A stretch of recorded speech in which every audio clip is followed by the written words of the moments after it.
卓清风是脑抽了。也太奢华了吧！太不可思议了。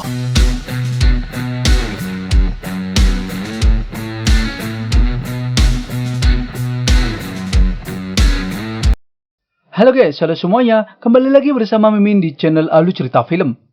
Seperti biasa di episode kali ini Mimin akan membahas alur cerita dan web series dari film Martial Master untuk part terbarunya. Bagi kalian semua yang belum sempat menonton video-video sebelumnya, kalian bisa langsung menontonnya. Linknya ada di deskripsi. Dan jangan lupa bagi yang baru mampir untuk mensupport channel ini terus ya, agar Mimin selalu semangat dalam menghibur kalian semua. Oke, tanpa berlama-lama lagi, Mimin akan masuk ke dalam alur cerita Martial Master. Di episode sebelumnya, Qin Chen dan ketua pavilion mendirikan toko obat di daerah kumuh bagian barat kekaisaran dinasti Wei. Orang-orang di sana pun banyak yang ingin melamar dan bekerja di toko obat Qin Chen tersebut. Namun sebelum itu, Qin Chen akan fokus kepada 3 ketua, yaitu ketua Aula Yelu, ketua pavilion, dan ketua Tanah Suci Bloodline untuk mencari resep obat, agar mereka dapat menerobos ke ranah Martial King tingkat 7 dalam waktu 1 bulan. Di sisi lain, leluhur keluarga Leng Pogong tidak terima dengan kaisar yang bekerja sama dengan Lord Qin Chen membangun toko obat di pemukiman kumuh. Lalu ia sangat kesal dan bersumpah akan membunuh Qin Chen dengan tangannya sendiri. Setengah bulan pun berlalu. Di sana Qin Chen mengumumkan lowongan pekerjaan di sekitar pasar dinasti Wei. Orang-orang di sana pun ingin tahu tempat seperti apa yang Qin Chen dirikan. Lalu di saat orang membacanya, mereka tahu kalau Qin Chen ternyata menjual obat dan toko termurah berharga 10.000 batu ros sejati kelas menengah. Namun bagi mereka, toko yang Qin Chen jual lebih mahal daripada toko lainnya. Dan dari keluarga Leng, kepala keluarga Leng mengatakan kalau ia tahu apa yang direncanakan oleh Pavilion Pil. Ia mengira kalau Pavilion Pil hanya membangun sebuah bangunan yang disebut pasar perdagangan. Mereka menganggap kalau otak ketua Zuo Qingfeng kemasukan air, karena daerah kumuh adalah tempat orang-orang termiskin. Dan siapa yang akan pergi berbelanja ke tempat tersebut? Leluhur Leng pun ingin melihat perkembangannya terlebih dahulu selama kurang lebih setengah bulan. Dan ia yakin bisnis sang kaisar dan Qin Chen akan segera hancur. Mereka pun semua menertawakannya. Di sisi lain dari Pavilion Pil, Hainu berkata kepada Qin Chen kalau saat ini tidak ada satupun toko di Pavilion Chen-nya yang disewakan. Qin Chen mengatakan untuk jangan khawatir.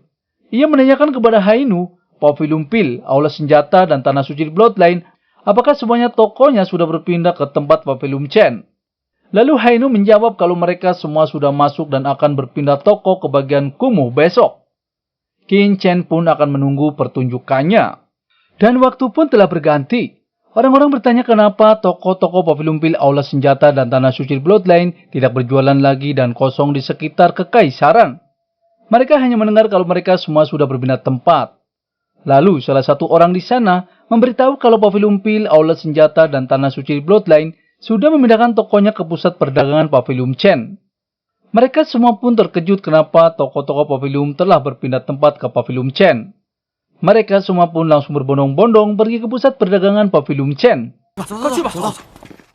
Sesampainya di sana, orang-orang pun sangat terkejut melihat Pavilion Chen tempatnya yang terlalu mewah. Lalu pelayan Pavilion Pil pun mengantarkan pelayannya untuk melihat-lihat di sana. Ia menjelaskan pil baru yang diluncurkan oleh Pavilion Chen. Efek obat tersebut beberapa kali lebih tinggi dari sebelumnya. Mereka sangat kagum dengan semua pil-pil yang baru Qin Chen jual. Salah satu praktisi pun menanyakan harga pil baru tersebut. Pelayannya menjelaskan kalau Pavilion Pil, Aula Senjata, dan Tanah Suci Bloodline 3 hari ke depan akan memberikan diskon 10%. Seketika, para praktisi di sana pun membeli barang-barang yang ia butuhkan. Di saat ia akan membayarnya, pelayannya juga menjelaskan bagi para praktisi yang berbelanja lebih dari 10 keping batu sejati kelas menengah, maka dapat mendaftar sebagai anggota Pavilion Chen. Dan jika sudah menjadi anggota, maka Pavilion Chen akan memberikan diskon 20%. Para praktisi di sana pun sangat senang dan langsung ingin menjadi anggota dari Pavilion Chen. Lalu pelayannya juga mengatakan bagi yang sudah berbelanja dapat pergi ke ruang tamu untuk menikmati makanan dan beristirahat. Selain ruang tamu, Pavilion Pil juga menyediakan restoran dan penginapan. Juga berbagai toko perhiasan dan pakaian. Pavilion Chen juga menyediakan pusat pelatihan di lantai paling atas. Selama pelanggan meningkatkan keanggotaannya, maka bisa pergi untuk berlatih. Dan di malam harinya ketika ketua utama pun menemui Qin Chen, ia sangat senang dengan pavilion barunya, karena menurutnya semua berhasil berjalan dengan lancar. Lalu bagaimana keseruannya Mimin akan bahas di part selanjutnya ya. Terima kasih. I don't ever slow up, no I don't take shit. I got no love for the fakeness. If you wanna play tough and wanna hate this, I'll always show up. I don't ever slow up, no I don't take shit. I got no love for the fakeness. If you wanna play tough and wanna hate this, I'll always show up and make a statement. I don't ever slow up, no I don't take shit. I got no love for the fakeness. If you wanna play tough and wanna hate this, I'll always show up and make a statement. Everything I do so instinctive and so passionate. Every word I move so descriptive like an adjective. I got a